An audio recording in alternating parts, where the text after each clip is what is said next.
Ang istorya natin ngayon ay hango sa karanasan ni Lorenzo ng Cagayan de Oro at ni Conrad ng Indang, Cavite.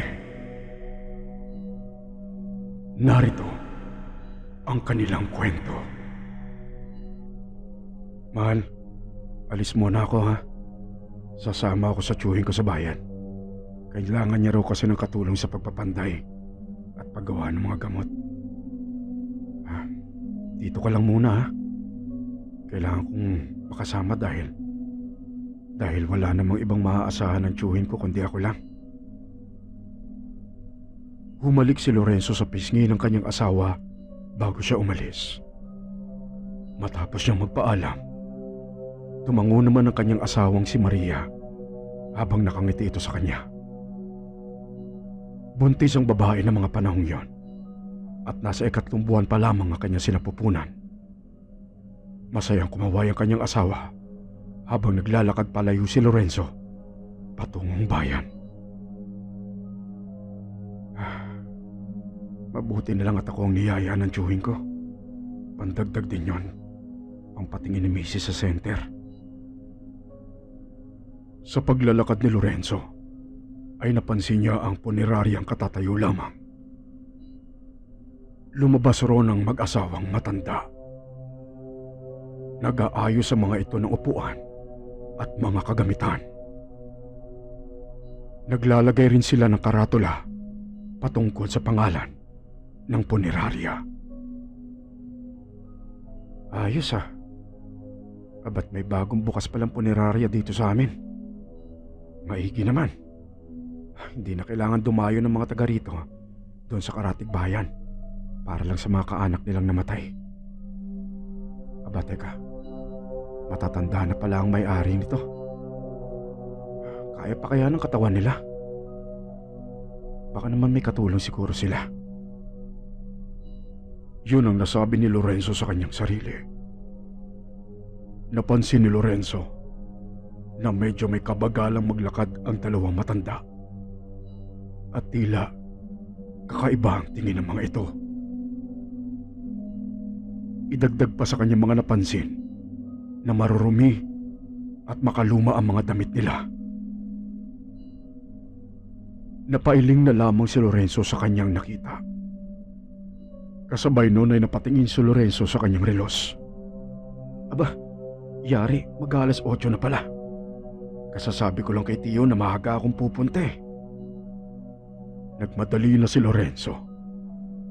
Dumiretso ang lalaki sa bayan para puntahan ang pwesto ng kanyang tiyuhin. Naabutan niya ito roon. Tinulungan ni Lorenzo ang tiyuhin niyang magpanday ng mga itak maghapon. Kumusta ka naman, Lorenzo? Tanong ng may kaedar ng tiyuhin ni Lorenzo na si Abner. Ayos lang naman ho, Chong. Ay, kumusta naman si Maria? Ilang buwan na nga ba ulit ang tiyan ng misis mo? Ayos lang naman ho siya. 3 buwan na po, Chong. Natahimik ang tiyuhin ni Lorenzo at tila malalim ang iniisip. Naging abala naman ang tiyuhin niya sa paghahasa ng mga itak, habang si Lorenzo naman ay pinagpatuloy ang pag-uukit sa hawakan ng mga ito. Siya nga pala, Chong. Kanino ho ba itong mga itak na pinigawa niyo sa akin? Tsaka, ano ba itong mga pinaukit niyo sa akin sa hawakan nito? Ayan ba? Ang totoo kasi niyan, para sa iyo ang itak na yan, Lorenzo. Ang mga simbolong nakikita mo riyan ay orasyon na ginamitan ng lengguwaheng alibata. Nagmula pa yan sa orasyong ginagamit ng mga babaylan nung unang panahon.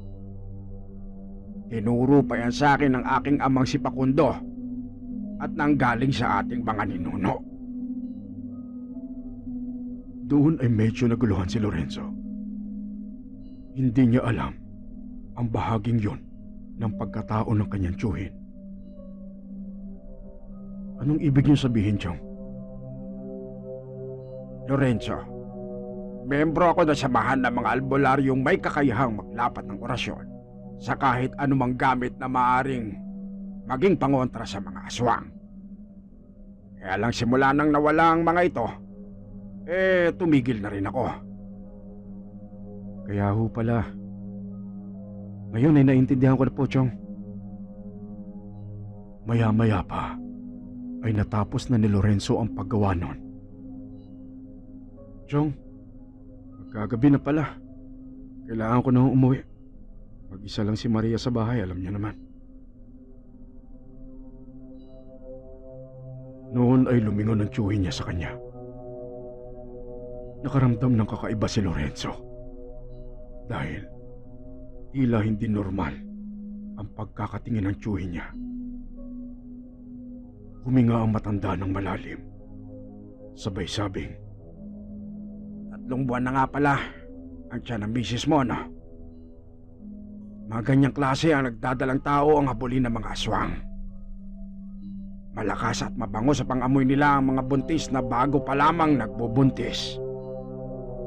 Lorenzo, makinig kang mabuti. Delikado ang misis mo. Kaya dapat maging alerto ka at maging maingat. Lalo na pagkagat ng dilim. totoo ba ang sinasabi niyo, Chong? Oo, Lorenzo. Hindi ako nagbibiro. Siya nga pala. Dahil sa bukid kayo nakatira ng asawa mo. Itong itak na may orasyon. Gamitin mong proteksyon labang sa mga aswang. Kahit wala pa man akong nababalita ang aswang sa panahon ngayon at dito sa lugar natin, mas maigi ng nag-iingat.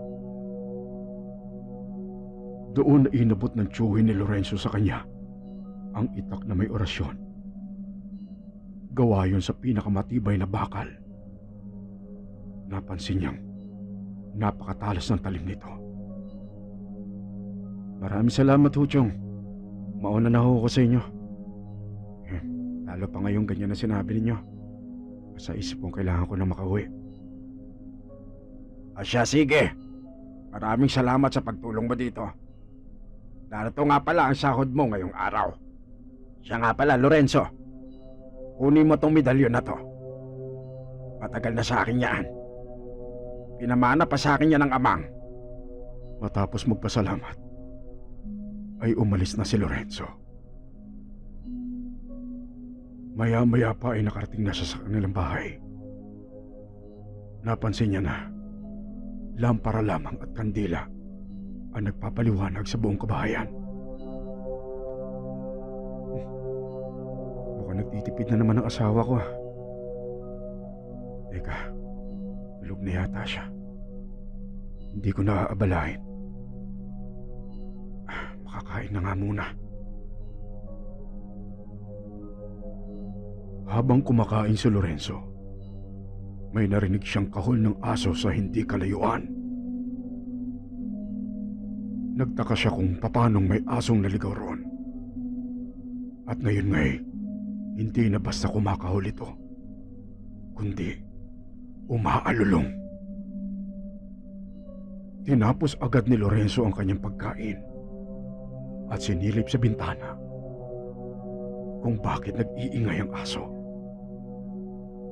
Dahil sa kadiliman ng paligid, matagal bago na aninag ni Lorenzo ang aso. Napansin niyang nakaharap ito sa may bandang kaliwa. Tila nakatingin sa malayo habang patuloy pa rin sa pag-alulong. Doon ay bigla niyang napansing tila nag-iinit ang suot niyang medalyon na binigay sa kanya ng kanyang tiyuhin. Hinubad niya ito at inilagay sa kanyang bulsa. Ano kayang nakikita ng aso na yun? Baka may napansin lang mabangis na hayop doon sa may bandang kaliwa. Ipinagsawalang bahala ni Lorenzo ang pag-alulong ng aso. Hanggang sa makarinig siya ng kalabog sa bubong ng bahay nila. Nagulat si Lorenzo dahil medyo may kalakasan ng tunog na yon. At tiyempo pang sa tapat ng kanilang kwarto. Mabilis na lumabas si Lorenzo upang silipin ang bubong nila. Sa pagbaba niya ng bahay, ay nakita niya ang isang bunga ng niyog. Ito lang pala yun. Malamang nalaglag galing doon sa puno sa taas. Muling bumalik si Lorenzo sa loob ng bahay. Sinarado niya ang bintahan at ang pintuan bago diretso sa kanilang kwarto. Napansin niya ang kanyang misis na mahimbing na natutulog. Dahan-dahan siya nahiga sa tabi nito at yumakap. Ilang minuto na ang nakakalipas, pero hindi pa rin madalaw ng antok si Lorenzo dahil sa ingay sa labas. Bihira namang aso yun, oh. Paano nangyayari doon? Baliw na ba yun? Teka, di kaya ito na yung sinasabi ni Chong? Sandali, asan nga pala yung medalyon? Ayun, nasa may pantalong ko. Makuha nga. Muling isinuot ni Lorenzo ang medalyon at napansin niyang mainit pa rin ito. May kakaibang napansin si Lorenzo sa init ng medalyon. Ang init nito ay hindi yung tipong nakakapaso. Ang dalang init nito ay may hatid. Nakakaibang epekto sa kanyang buong katawan. Tila ba nagbibigay ito ng alarma? Nang mga sandaling yon, ay tuloy pa rin ang pag-alulong ng aso. Nagdesisyon si Lorenzo na puntahan ang itak na ibinigay ng kanyang tiyuhin. Pagkakuha nito, ay binuksan niya ang bintana. Sa kung anong kadahilanan, ay biglang nanahimik ang paligid. At ang isa pang kanya napansin, kasabay nito ay nawala ang init ng medalyon. Kinabukasan ay naisipang maglaban ng mag-asawa sa malapit na batis. Habang naglalaba, "Mahal, ako na lang kaya maglaba rito. Baka mabati ka pa eh. Alam mo naman, nandito tayo sa kakahuyan.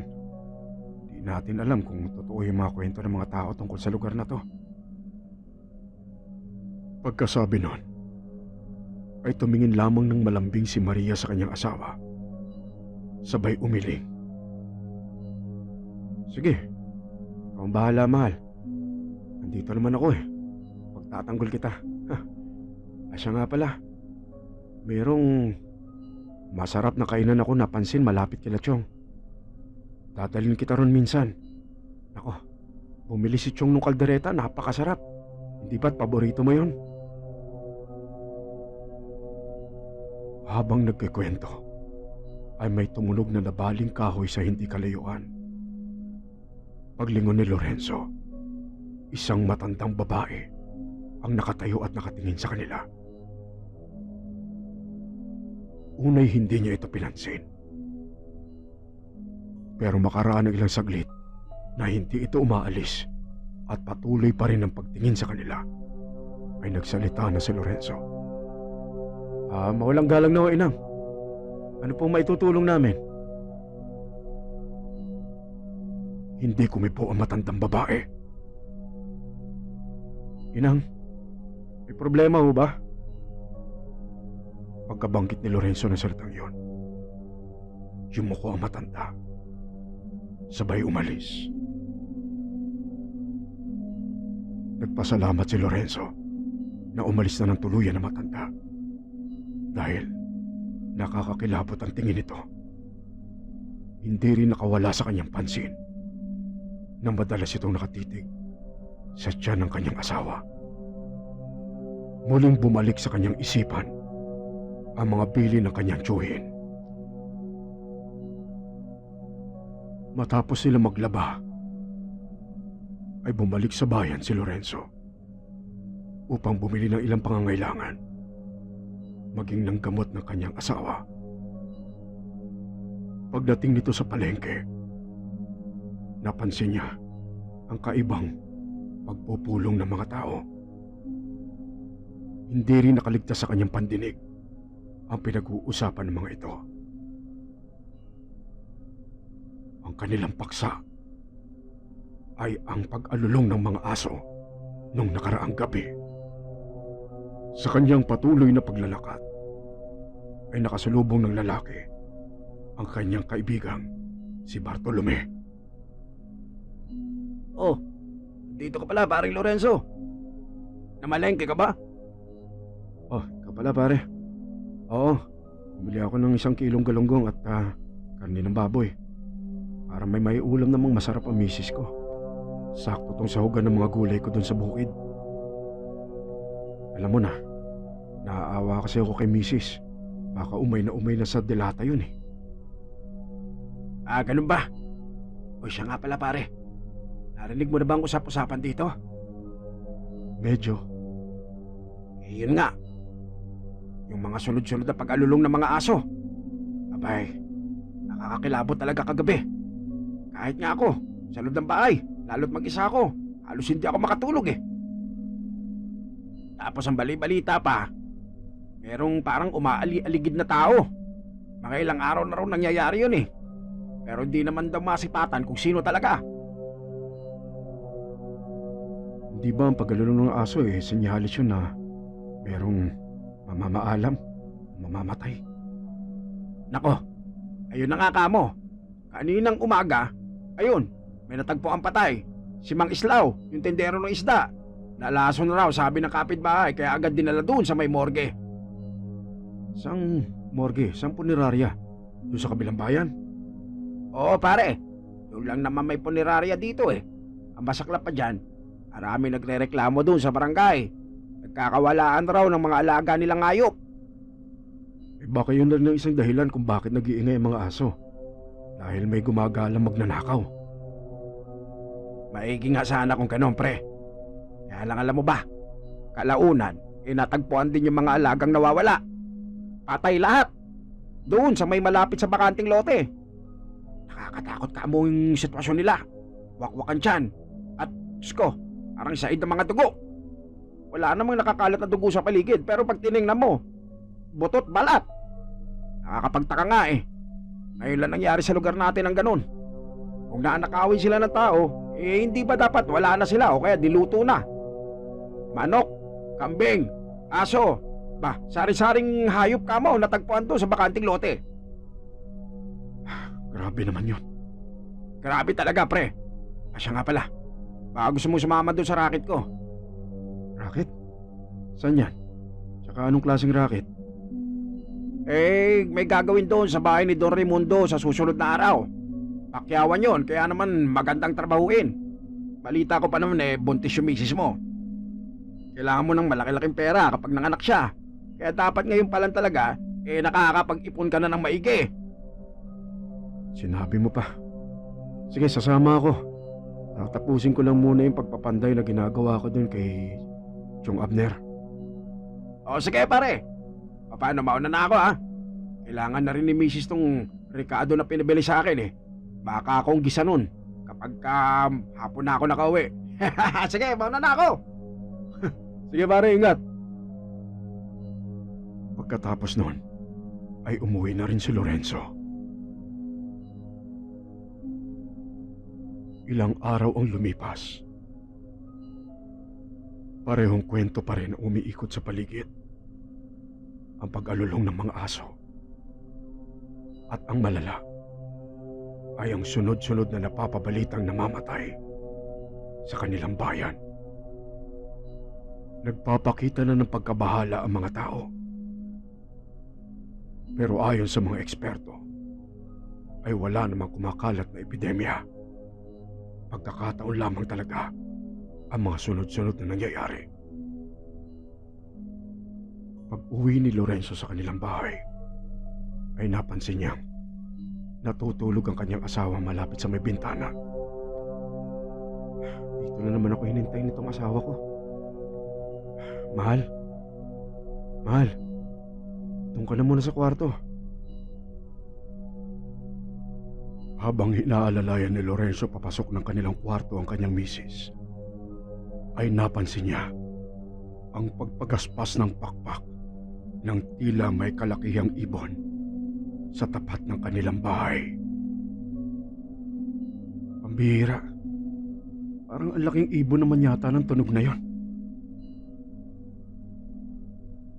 At ang isa pang ikinabahala ni Lorenzo ay hindi pamilyar sa kanya ang tunog o huni na ginawa ng ibon. Pero dahil kasalukuyang inaalalayan ng asawa, ay pinilit niyang pakalmahin ang kanyang kalooban. Nang sumunod na gabi, naalimpungatan si Lorenzo mula sa kanyang pagkakatulog. Pambihira. Yun na naman yung mga ingay na yun, At parang napapadalas na yung tunog ng ibon, Paglingon niya sa kanyang asawa, pambihira. Kataas na naman ng t-shirt nito. Kitang-kita yung tiyan. Makakumutan ko nga. Palibhasa kasi mainit talaga daw sa katawan ng pagbubuntis. Yan, okay na. Habang nakatitig sa kanyang asawa, ay may naalala si Lorenzo. Sabi nga pala ni Chong, magbalot daw ako ng konting bigas, asin, kalamansi at bawang. Tapos ilagay ko dito sa kwarto. Pambihira, nakalimutan kong bilhin kahapon. Di bale, sa susunod na lang ako bibili. Kinabukasan. Lorenzo! Lorenzo, nandiyan ka ba? Chong, Abner yun, Chong, nandito ako sa loob. Saglit. Tuloy ho kayo. Naku, pambihira, napakahirap talagang puntahan tong bahay mo. Napakasukal dyan. Pasensya na ho kayo. Alam niyo namang, ito na ipamanang lupa sa akin ng amang at ng inang. Ay, siya. Sige, maupo muna tayo. Asan ang misis mo? Nandun naliligo sa likod. Ganun ba? Nagpunta lang ako rito para sabihan ka na sa Makalawa meron tayong malaki-laking proyekto. Merong nagpagawa sa akin ng ilang piraso ng papandayin. Maganda-ganda ang makakukuha mong komisyon. Naku, magandang balita ho talaga yan, Chong. Alam niyo naman sa sitwasyon ho ni Maria kailangan ko talaga makaipon. Yun ang nga naisip ko At saka wala rin naman akong ibang makukuha tao. At kung may makuha man akong tao, hindi naman kasing husay mo. Kaya talagang dali-dali ako pumunta rito. Siya nga ho pala, Chong. Meron akong gustong banggitin sa inyo Ano yan? Itong mga nakaraang araw ho kasi, ewan ko kung nakakarating sa inyo yung mga kakaibang pangyayari dyan sa bayan. Ayun ba? Oo. Hindi na nalihim sa akin yon. Unang araw pa lang, naramdaman ko na yon, Lorenzo. At isa pa po, Chong. Dito ho. Dito mga nakaraang gabi, medyo may kakaiba ho akong nararamdaman. Merong mga kakaibang tunog sa paligid. At meron ako isa napansin Parang palaging may lumilipad sa taas ng isang malaking uri ng ibon na hindi ko naman alam o kilala ang huni na ginagawa nito. Isang tanong, Lorenzo. May nararamdaman ka bang kakaiba diyan sa medalyong binigay ko sa'yo? Yun nga po, Chong Hindi ko alam kung nagkakataon lang. Pero tuwing mangyayari ang ganon, umiinit ho yung medalyon sa dibdib ko. Lorenzo, makinig kang maigi. Ayokong lakasan ang pagkakabangkit dahil ayoko mag-alala ang asawa mo. Pero tandaan mo, pag uminit ang medalyon, senyalis yun na may masamang elemento na malapit sa'yo. Kadalasan yan, aswang. Ganun ho ba, Chong? Ano hong dapat kong gawin? Lorenzo, wala kang dapat ipag-alala. Alam ko naman, nagaling ka sa lahi naming mga matatapang. At higit sa lahat, meron na akong ibinigay sa'yo magagamit mo, hindi ba? Yung itak ho ba? Oo, yung medalyon. Magagamit yan para maging alerto ka. Para maalarma ka kung sakaling may papalapit sa'yo o merong malapit sa'yong aswang. At yung itak naman, yan ang pinakamabisa mong sandata para madepensahan ang sarili mo o sa sitwasyong ito ay ang iyong asawa.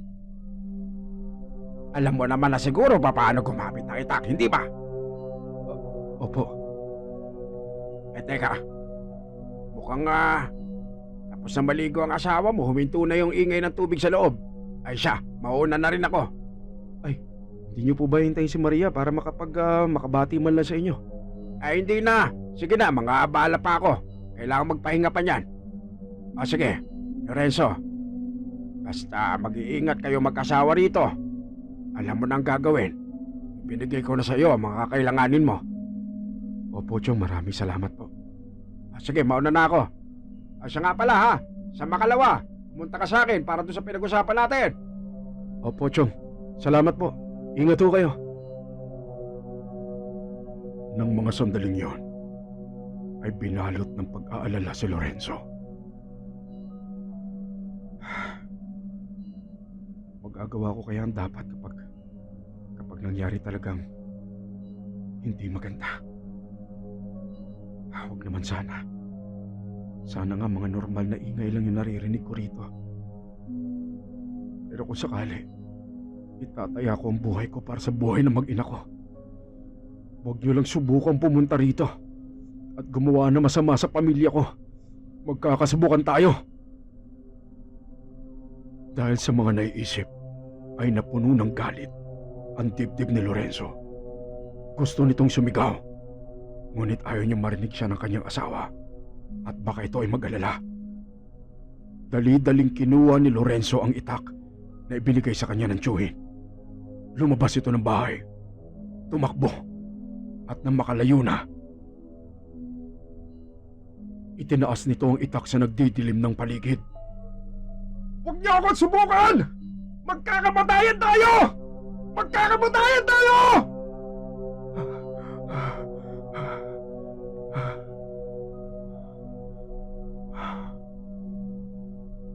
Nang kumalma na ang kanyang kalooban, ay nabalot ng katahimikan ang buong lugar.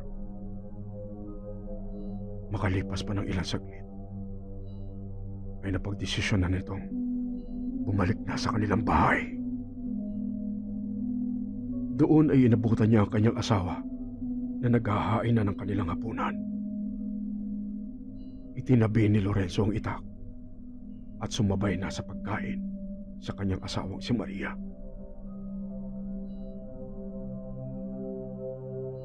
Nang sumunod na araw, maagang nagising si Lorenzo dahil sa pagtawag ng kanyang kumparing Bartolome. Pare! Paring Lorenzo! Gising ka na ba? Baka nakakalimutan mo, may racket tayo ngayon! Dali-daling sumilip si Lorenzo sa bintana. Oh, pare ko pala. Magandang umaga sa'yo. Oo, mag-aayos na ako. Pumasok ka muna at na makapagkape. Sige pare, maigi pa nga. Ako'y nilamig yung tiyan ko sa mahabang nilakad ko papunta rito. Grabe talaga tong lugar mo. Habang nagkakape ang kaibigan, ay patuloy naman sa paggagayak si Lorenzo. Matapos magpaalam ni Lorenzo sa kanyang asawa, ay umalis na ang dalawa. Buong maghapong nagtrabaho si Lorenzo. Hanggang sa... Pare, di ka ba tapos dyan? Alas 6 na. De pare, lalagyan ko na lang ng electrical tape tong kable. Okay na to. Sige, para makauwi na tayo. Yan ang nga iniisip ko eh. Gabi na. Yung misis ko, alam mo na, walang kasama ron. Habang nag-aayos ng gamit si Lorenzo bilang paghahanda sa kanyang pag-uwi, ay tinipik siya sa balikat ng kanyang kaibigan. Oy pare, siya nga pala. Merong masarap na bagong kainan dyan sa may labas. Parisan. Yung tipong overload, yung nauuso sa Maynila. Aba, gusto mo, subukan natin. Sabi ng mga kakilala na kakain to, napakasarap daw. Pero kung ano-anong kasama dun sa Paris Meron lechong kawali, meron chicharong bulaklak, at kung ano-ano pa. Tsaka napakamura daw. Aba, sa halagang 80 pesos, talagang busog na busog ka na. Kung gusto mo, subukan natin. Pagkatapos mag-uwi ka na rin dun sa asawa mo. Teka, maganda nga yan, no? Malapit lang ba dito? Ayoko kasing gabahin masyado, pare. Andyan lang yon, malapit sa may tricyclean. Sige, tara. Makalipas ang ilang minuto, ay narating na nga ng dalawa ang kainan. Sa kaligitnaan ng kanilang pagkain, ay napansin ni Bartolome na tila nakatulala ang kaibigan. Uy pare, ano iniisip mo? Lumalamig na yung Paris mo Ewan ko ba, pre? Parang kakaiba yung pakiramdam ko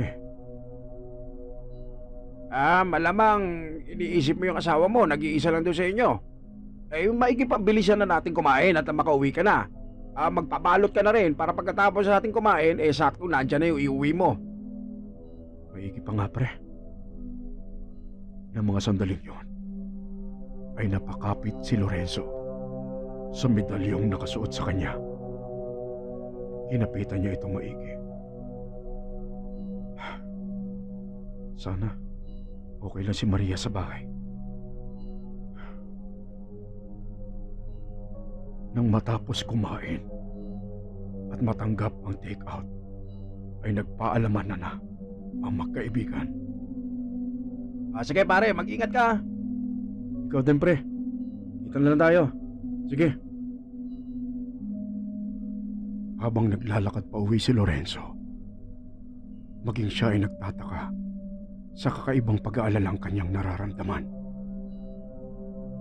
Ano ba itong nararamdaman ko ngayon? Parang kinakabahan ako lalo Ngayon ko lang naramdaman to Makaraan ng ilang sandali pa ng paglalakad, nang abot tanaw niya na ang kanilang bahay, ay biglang nag-init ang medalyon. Mas matindi ang init nito ngayon. Dahil doon, ay binilisan na ni Lorenzo ang kanyang paglalakad na halos tumatakbo na ito. Pagdating sa kanilang bahay, ay agad itinulak ni Lorenzo ang pintuan, sabay hanap sa kanyang asawa. Mahal? Mahal, nasan ka? Ang unang napansin kagad ni Lorenzo ay walang ilaw sa sala. Ang tanging ilaw lamang na kanyang naaaninag ay ang ilaw sa kanilang silid. Dali-daling dumiretso sa Lorenzo sa kanilang kwarto. Pagkabukas nito ng pintuan, ay isang kahindik-hindik na bangungot ang bumungad sa kanya. Nasa kama ang kanyang asawa. Wala nang buhay ito. At wakwak ang katawan, maging ang kanyang tiyan. At may dalawang kakaibang nilalang na nasa tabi nito. Dalawang nilalang ng bangungot na pinagpapasasaan. Ang katawan, ang lamang loob, at ang dugo ng kanyang asawa. Mga hayop kayo! Mabilis na sinugod ni Lorenzo ang dalawa. Hinablot niya kagad ang una at binilibag sa gilid ng kwarto. Samantalang ang isa ay mabilis siyang sinipa. Tinamaan ito sa leeg at gumulong.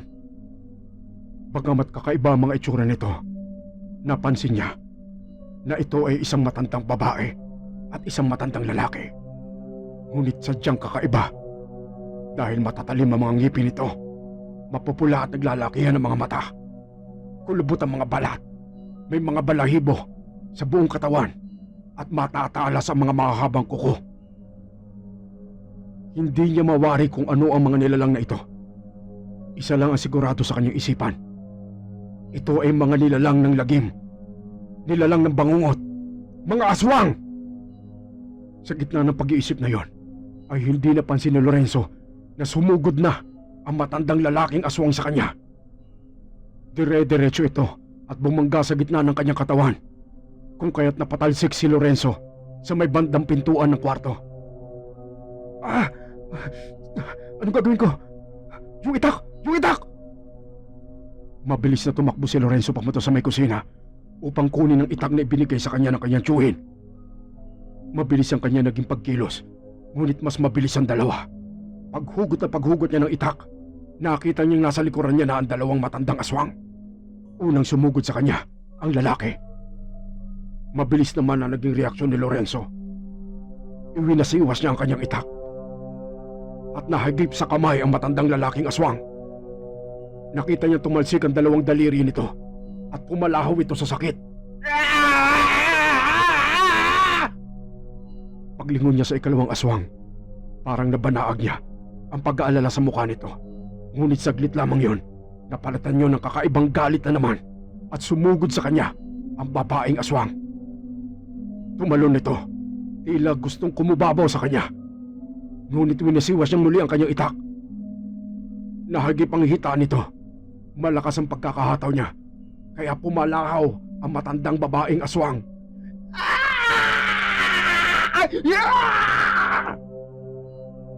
Isang bagay ang biglang napansin ni Lorenzo. Ang mga sugat na natamo ng dalawang aswang ay tila ba nasusunog.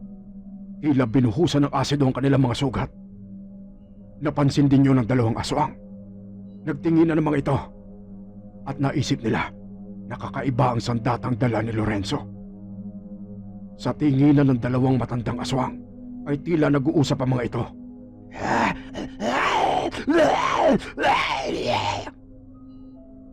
Napansin ni Lorenzo na tumango ang matandang babaeng aswang.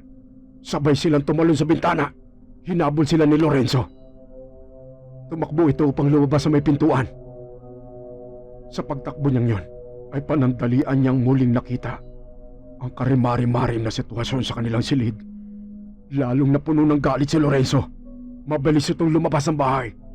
Halos talunin na nito ang baitang ng kanilang hagdan. Mabilis ang kanyang mga naging galaw at pagtakbo. Ngunit, sadyang mas mabilis ang mga aswang. Pagdating niya sa matapat ng bintana, ay wala na ang mga ito. Tanging ang mga bahid na landugo sa lupa ang kanyang naabutan. Ganun pa man, pinilit pa rin silang habulin ni Lorenzo. Tumakbo ito. Sinundan ng mga bakas ng dugo. Mga hayop kayo! Mga demonyo kayo!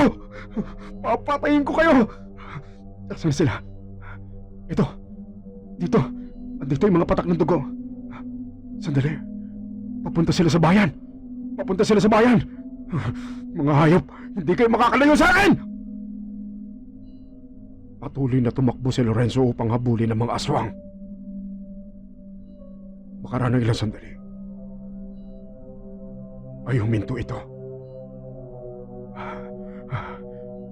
Teka, parang nawawala na yung init ng medalyon. Ano ibig sabihin nito? Ibig sabihin ba nito nakalayo na sila? At ang dugo, wala na akong makitang bakas ng dugo. Ano nangyari? Nagbagong anyo ba sila? Lumipad ba sila? Tumalon? Ano nangyari? Nasaan sila? Nasaan sila? Mga hayop kayo! Sandali. Si Maria, ang mag-ina ko. Doon ay napag-isipang bumalik sa bahay ni Lorenzo. Dahan-dahan siya naglakad papasok sa loob ng bahay. Ayaw tanggapin ang kanyang kalooban. Pero bumungad sa kanya ang katotohanan. Sa kanyang paningin, nakahandusay ang walang buhay niyang asawa. At ang labi ng sanggol na hindi pa isinisilang. Daig pa ito ng pinagpiestahan ng mababangis na hayop. Dahan-dahan lumapit si Lorenzo sa kanyang mag-ina at lumuhod sa tabi nito. Maria! Anak!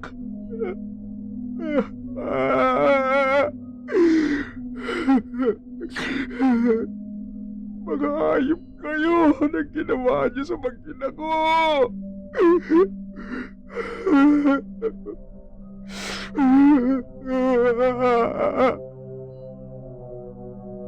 Halos sumabog ang dibdib ni Lorenzo dahil sa awa at galit. Ng mga sandaling yon ay lalo pang humigpit ang pagkakahawak ni Lorenzo sa kanyang itak. Maya-maya pa ay kinuha ni Lorenzo ang isang kumot at tinakpan ng labi ng kanyang mag-ina. Ilang sandali pang nakatayo roon si Lorenzo. Wala nang luhang tumutulo sa kanyang mga mata. Tanging mga bahid na lamang nito ang makikita sa kanyang mukha. At sa pinagdaluyan ng luhang yon ay mapapansin ang matinding tiim ng kanyang pagang. Dala ng sumasabog na galit sa kanyang kalooban. Makalipas pa ang ilang sandali, ay dahang-dahang lumabas ng silid si Lorenzo. Dumiretso ito sa may kusina upang kunin ang sukbitan ng itak. Sinukbit niya ang itak sa kanyang bewang. Lumabas ng bahay at naglakad papalayo.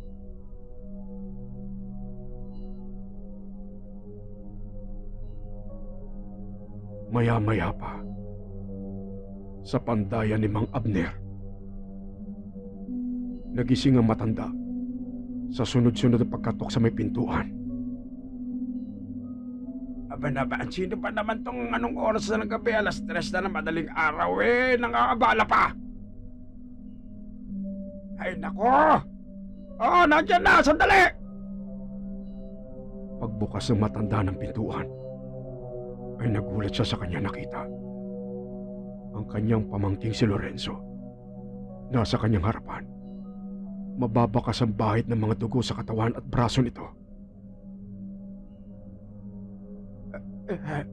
Lorenzo, ano nangyari sa'yo?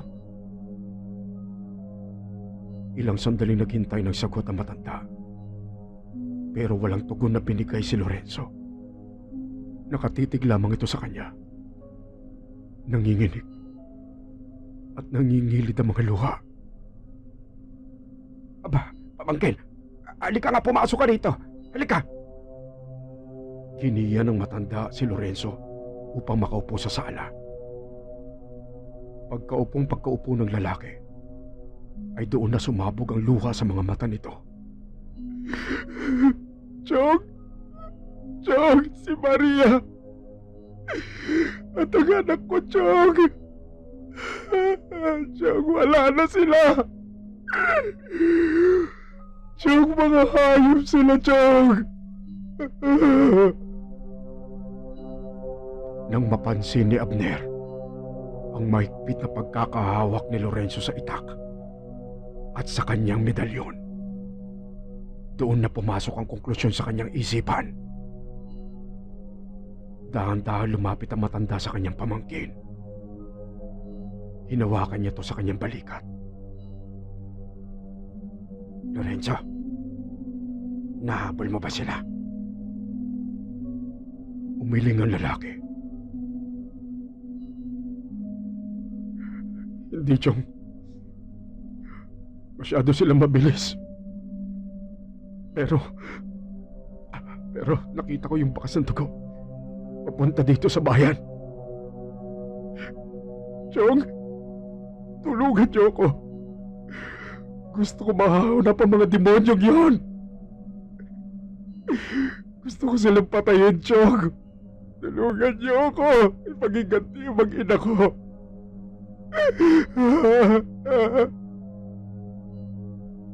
Huwag kang mag-alala, Lorenzo. May naisip akong paraan kung paano natin matutunto ng mga demonyong yon. Tumayo ang matanda.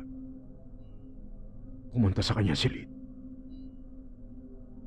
Makalipas ang ilang sandali, ay lumabas ito na may dalang maliit na mangkok na gawa sa kahoy. Nilapag niya ito sa lamisita. Pagkatapos noon, ay inabot naman ito ang palaspas na nakasabit sa kanyang pintuan. Pinutol nito ang isang bahagi ng dahon nito. Pinaghiwalay ang dahon at ang tingting. Pinutol niya ang tingting sa habang 1 pulgada. Umupo ito sa tabi ni Lorenzo. Sa pamamagitan nito, malalaman natin kung nasaan ang mga demonyong yan. Galing sa bote na nasa kanyang likuran, ay nilagyan ng langis ng matanda ang mangkok na kahoy. Nang nasa saktong dami na ang langis dito, ay nilapag niya ang 1 pulgadang tingting. Lumutang ang tingting sa ibabaw ng langis. Paikot-ikot ito. Tumahimik ang matanda at umusal ng orasyon.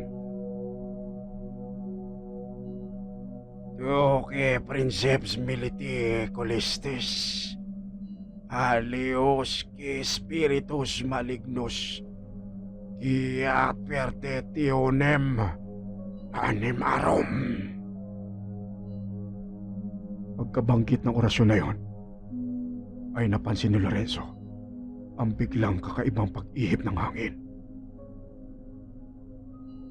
Lorenzo, tingnan mo. Nakita ni Lorenzo na tumigil sa paglikot ang tingting sa ibabaw ng langis. Naging dahan-dahan na ang paggalaw nito. Umikot ang tingting na tila ba kamay ng orasan. Makaraan ng ilang segundong patuloy na pag-ikot, ay huminto ito. Napapansin mo ba yung matulis na bahagi ng tingting? Tingnan mo kung saan nakaturo. Sa may bandang timog, Chong. Tama. Ibig sabihin, nasa direksyon na yan ang mga halimaw. Ibig sabihin, Chong, matutuntun natin sila ngayon. Tama. Hindi natin hahayaan na lumipas ang gabing to na hindi mabibigyan ng hustisya ang iyong mag-ina. Hintay mo ko dito. Kukunin ko lang ang gamit ko. Paglabas ng kanyang tiyuhin mula sa silid nito, ay madala itong buntot ng pagi. Matagal nang nasa pamilya ang buntot ng paging ito, Lorenzo. Marami na ang napuksa nito. Galing pa ito sa ninuno natin. Ano? Handa ka na ba? Opo, Chong. Handa na ako. At doon ay umalis na ang dalawa. Gamit ang dala nilang gabay, ay tinuntun nila ang kinaroroonan ng mga halimaw. Patuloy sila sa kanilang pagbaybay hanggang sa marating nila ang isang gusali. Chong, sandali. Yun yung bagong punerarya dito, ah. Nadaanan ko na ito noong nakaraan. At yung may-ari nito ay yung 2 matanda. Teka. Sila yung mga aswang. Sila yung mga aswang, Chong. Susugod na sana si Lorenzo nang bigla siyang pinigilan ng kanyang tiyuhin. Sandali, Lorenzo. Sila lang ang nakita mo. Pero hindi tayo sigurado kung may kasama ba sila dyan o wala. Chong, sigurado ko. Sila lang 2 ang nandyan. Sila lang ang mga nakita ko. Lorenzo, makinig ka. Maaring totoo nga na sila lang 2 ang nakita mo. Pero ito ang pagkakatandaan mo. Ang mga aswang ay laging merong kasamang mga alaga. Kadalasan sa mga yon ay mababangis na pusa o mababangis na aso. Ang mga alaga ng aswang na ganon ay nagtataglay din ng kakaibang lakas at bangis. Kapag hindi nag-ingat ang isang tao na biglang sumugod sa kanila, ay siguradong mapapaslang. Ano ang gagawin natin, Chong? Susugod pa rin tayo. Pero sa maingat na paraan, ihanda mo ang iyong sandata. At dahan-dahan na lumapit ang dalawa sa punerarya. Pagdating nila sa pader ng gusali, ay binaybay nila ito hanggang makarating sila sa may bintana. Doon ay sandaling tumigil ang matanda at nakiramdam. Makaraan nilang sandali, ay pumaling ito kay Lorenzo at pumulong. Sabi ko na sa'yo, hindi ako nagkamali. May naririnig akong pag-angil ng aso sa loob. At sa tunog nito, kung pagbabasihan yon, may kalakihan ang demonyong yon. Ano ang gagawin natin, Chong? Ganito. Pupunta ako sa harap ng pintuan. Pagbukas ko ng pinto, tatakbo kong palayo. Siguradong lalabas ang aso. Tiyempohan mo. At sinimulan na ang gawin ng dalawa ang kanilang plano. Nang nasa may tapat na ng pintuan, si Mang Abner ay lumingin ito kay Lorenzo. Itinaas ang kanyang kanang kamay na tila ba nagpapahiwatig na hintayin ang kanyang senyas. Sabay na huminga ng malalim ang dalawa. At pagkatapos nun ay biglang binuksan ng matanda ang pintuan, sabay sigaw, Mga demonyo! Nandito! sabay tumalikod ang matanda at tumakbo ito palayo. Doon ay lumapit sa pintuan si Lorenzo at narinig niya ang mabilis na pagtakbo ng isang malaking aso mula sa loob ng gusali. Nang matansya niyang malapit na ito sa may pintuan, ay humarap ito sa pinto upang salubungin ang aso. Ngunit hindi niya inakala na ganong kalaki ang asong yun. Mas malaki sa kanyang inaasahan. Halos konti na lang ay kasing taas niya na to. Ang isang bagay pang hindi niya inasahan ay ang mabilis na pagdating ng aso. Bago pa man maiangat ni Lorenzo ang itak, ay bumangga nito sa kanyang katawan. Tumilapon papalayo si Lorenzo. Gumulong-gulong ito hanggang humampas siya sa pader. Sakit! Pagmulat niya ng kanyang mga mata, doon niya napansin na ang aso ay papalapit sa kanya. Umaangil ito. Ang mga laway nito ay tumutulo mula sa kanyang bunganga. Mapupula ang mga mata nito. At sa nakikita niyang itsura ng aso sa kanyang harapan, alam niyang handa siyang patayin ito. Pero bago pa man makasugod ang halimaw sa kanya, isang malaking bato ang pumukol sa may bandang ulanan ng aso. Hoy! Halimaw na aso! Ako ang harapin mo! Doon ay napahinto ang aso sa paglapit kay Lorenzo. Nilingon nito ang matanda. Napuno ng bagong galit ang mukha nito. Dahan-dahan itong lumapit kay Abner. Yan! Yan ang sinasabi ko. Ako ang harapin mo, animal. Alam mo ba na hindi na mabilang sa mga kauri mo ang napatay ko? Oras na to para makapaghiganti ka. Akong harapin mo, demonyo! Nang mga sandaling yun ay gustong tumulong ni Lorenzo. Ngunit nahirapan pa siyang bumangon. Marahil dahil sa matinding pagkakabangga niya doon sa may pader. Dahil sa kalagayang yon, ay wala na siya nagawa kundi pagmasdan na lang ang mga pangyayari. Nang muli niyang lingunin ang kanyang tiyuhin, 2 sandata ang hawak nito. Ang pagi at ang isang punyal sa kaliwang kamay. Pagkatapos ng sandaling yon, ay naging mabilis ang mga pangyayari. Matuloy na naging pagsugod ng halimaw na aso sa kanyang tiyuhin. Hindi naman nagpatinag ang matanda. Tumakbo din itong palusob sa aso. Nang aktong dadambahin na ng aso ang matanda, ay humiga ito. Habang nasa akto ng pagkakahiga, ay inihataw niya ang kanyang hawak na pagi sa katawan ng aso. Nagulat si Lorenzo sa kanya nakita. Ang naging tama ng pagi sa katawan ng halimaw ay tila ba kapareho ng nagagawa ng kanyang itak. Ang bahagi ng katawan ng aso na nahagip ng buntot ng pagi ay hindi lamang nagkaroon ng sugat, kundi parang sinabuyan ng asido. Kitang-kita ni Lorenzo kung paanong tila namilipit sa sakit ang halimaw na aso. At habang namimilipit ito sa sakit, ay unti-unting bumangon ang matandang si Mang Abner.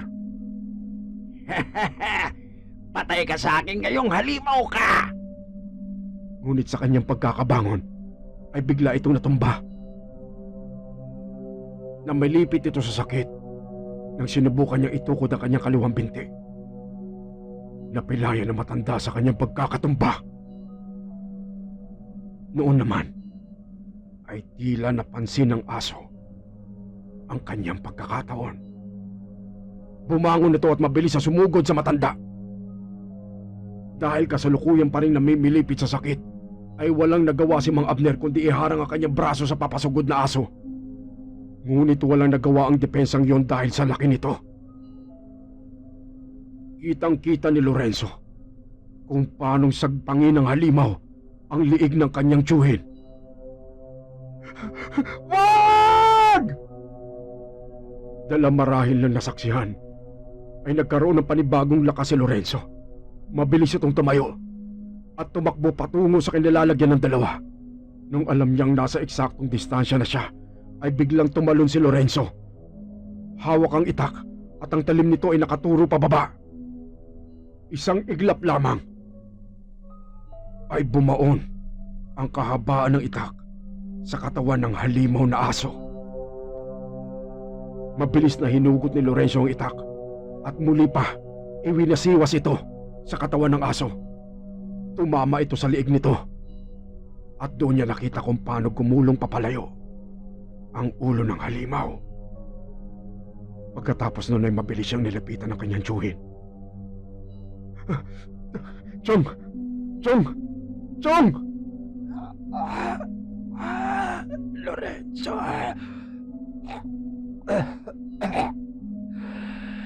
ipagiganti mo ang mag-ina mo. Chong! Chong! Doon nga ay binawian na ng buhay ang matanda. Makalipas ang ilang segundo, ay muling naalala ni Lorenzo ang dahilan kung bakit siya nandun sa lugar na yon. Muli niyang nilungan ng gusali. Mga hayop kayo! Papatayin ko kayo! Tumayo si Lorenzo at patakbong tinungo ang punerarya. Pagdating niya sa loob nito, mga demonyo kayo, mga aswang kayo! Asan kayo? Lumabas kayo! Ilang sandaling nakatayo doon si Lorenzo. Ngunit wala siyang tugon na natanggap.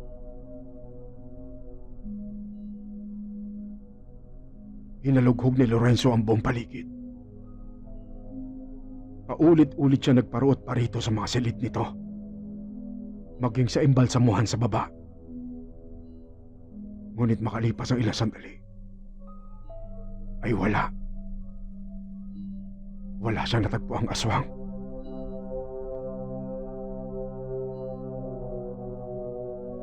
Maya-maya pa, ay muling lumabas ang gusali si Lorenzo at nilapitan ang kanyang tiyuhin. Pagkatapos likumin ang mga gamit na dala nila, ay nilapitan niya si Mang Abner at binuhat ang walang buhay na katawan nito. Maya-maya pa, ay narating na ni Lorenzo ang kanyang bahay. Pumasok siya rito. Dala ang bangkay ng kanyang tiyuhin. Dinala niya ito sa loob ng silid ng kanyang mag-ina. Nilapag ito sa sahig.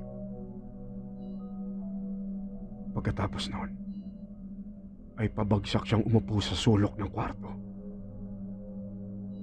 Halos wala ng lakas ang kanyang katawan. Lalo pa, dahil sa kanya nakikita sa kanyang harapan. Muli ay umagos ang luha sa mga mata ng lalaki.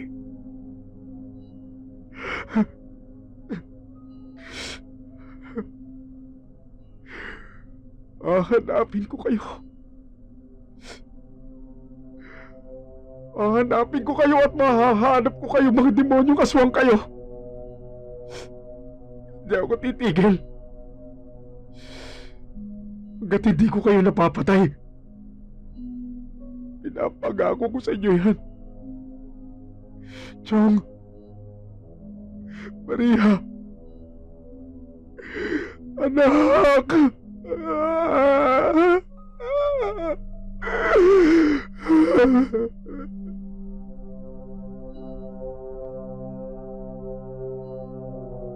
Samantala, makalipas ang 1 taon, sa Indang, bayan ng Cavite, kasalukuyang namamasada ang binatang si Conrad nang may mapansin ito. Aba, may bagong tayong punerarya dito ah. Ay mabuti naman kung ganun. Kesa naman doon pa sa kabilang bayan nagpapaservice yung mga namamatayan dito. Magandang balita to. Bagong punerarya. Pagkatapos nun, ay muli na nga itinuloy ng binata ang kanyang pamamasada ng tricycle. Wala sa hinagap nito na makakakrus ng kanyang landas ang isang lalaki na may pasang bangungot na karanasan. At ang pagkukrus ng kanilang landas na yon ang siyang magpapabago at magbabalot ng lagim sa buhay ni Conrad.